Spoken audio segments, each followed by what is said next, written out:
Today, I want to introduce you to a totally new concept. It's a transition tool between two opposing worldviews. The worldview that everything is relative and the worldview that everything is absolute. Why is it that Christians have such a difficult time communicating with the world today?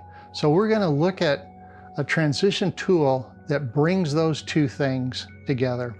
So let's look at what is the relative worldview. What things do we hear people say? People would say things like, when I die, I go to the dirt.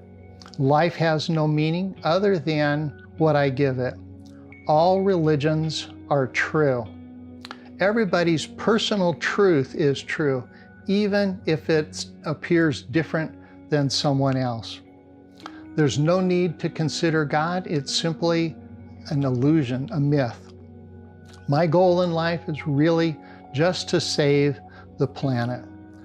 And I would say science is true, and my personal faith or beliefs or feelings are not to be trusted, but they're only true for myself. I've never been to church because it has nothing to offer. Actually, life is all about the journey because there is no destination.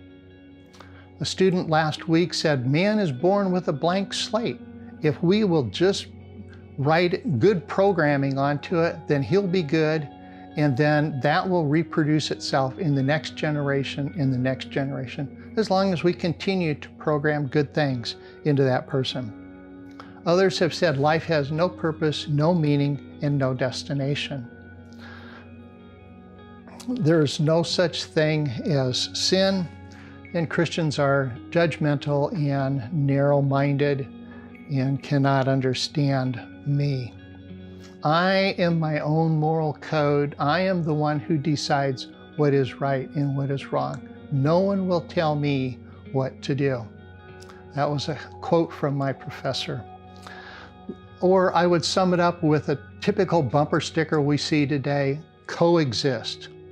So the common theme of all of these comments is that everything is relative. Okay, now the Christian worldview, on the other hand, would say everything operates on an absolute system. You'll hear Christians say things like, God does exist, life does have meaning, Jesus is God. There is an absolute truth. Heaven and hell are a real place. The Bible is the true source of knowledge. All of those statements operate on an absolute worldview system. So to summarize the two systems, one would say life is relative, the other would say no, life is absolute. One would say you go to the dirt, you die, you go to the dirt. The other would say you die, you either go to heaven or you go to hell.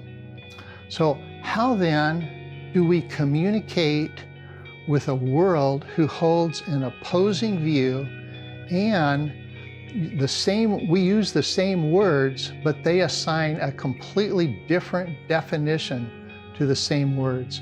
Is there any common ground between us? Let me give an example of what I would call the lack of common ground.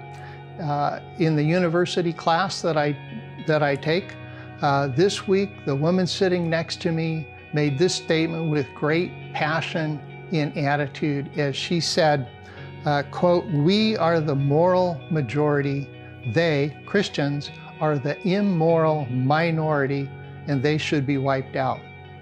Another student in the class made this comment, all religions should be wiped out and erase that myth of God. So it's no wonder Christians have a difficult time talking to their friends, their neighbors, their co-workers, because everything that we would say sounds bad. And when we do try to talk to someone, the tools and the methods that we have available to us are things that were designed in the 1950s and worked well with that generation. But today, that generation is gone. I know, I grew up in it. So We've been trained to use words like right and wrong, good and evil, bad, impure, heaven, hell, God, Satan, things like that. All of those Christian worldview words that we use are things that we really can't say in a preview today because they create a judgmental attitude. So when people hear those kinds of words, they say, yeah, Christians are judgmental. Yes, they are narrow-minded. And no, they don't understand me. Or in the words of the lady that sat next to me, yes, that's the immoral ones. So today we have a zero tolerance of Christianity. So how do we communicate with a world that seems to have nothing in common with us?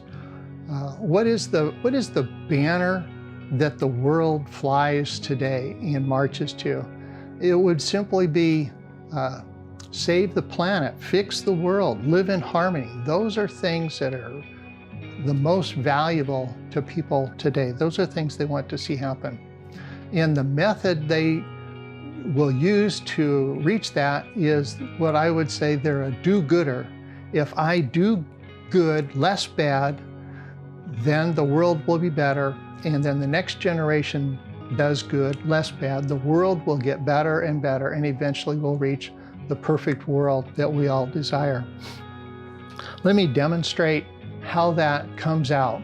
Let's say you're watching the Miss Beautiful contest on TV, and the winner's there, and the announcer comes up to her and he says, "And what would you like to see happen, Miss Beautiful?" And her answer is world peace. There it is. That's our common ground. We want to have a better world. They want to have a better world. And the definitions we assign to those words are the same thing. So let me illustrate this transition tool to you in a couple of ways. One would be like a pair of shoes. You've got a brand new pair of shoes. They're really tight, really hard to put on. And what you need is a transition tool to help you put that shoe on. And I just happen to have one. A shoehorn makes it easy to put that shoe on. It's a transition tool between things. And what we need today is a transition tool between what we know and what the world knows. Let me give you another illustration of it, how this transition tool works. Oftentimes you'll spend $20 and 2 hours to go and watch a movie. So what was the transition tool that made you decide to spend your $20 and 2 hours to go and watch a movie? It's a preview. A preview lasts on average 2 minutes and 43 seconds. During that time, it convinced you to come back, spend $20 and 2 hours to watch the movie. Well, let's ask this question. How important is a preview in the movie industry? Okay, that preview takes 2 minutes and 43 seconds to watch. It costs the movie industry about $80 million to make that. Okay, then you watch the 2-hour movie and it cost about $150 million for the movie. Okay, the movie industry knows if you watch the preview and you like it, you'll come back, pay $20 and watch the movie. That's their goal. That preview is critical. If there's no preview, you won't go and watch the movie. So today I'm going to be teaching what I would call a gospel preview. It's simply something that helps you explain the idea of what the gospel is. It raises no red flags in their mind. It's positive. It causes them to want to ask questions. Oftentimes when we finish this preview with people, they'll say, "Can I have that little paper to take home?" Or "Can I take a picture of it? Can I post that on my Facebook page? Can we continue this conversation at another time and talk more about this? I'm really interested. You have made things look so simple. I had no idea." So today we're going to take some time and teach you how to do a little 5-minute preview to the gospel.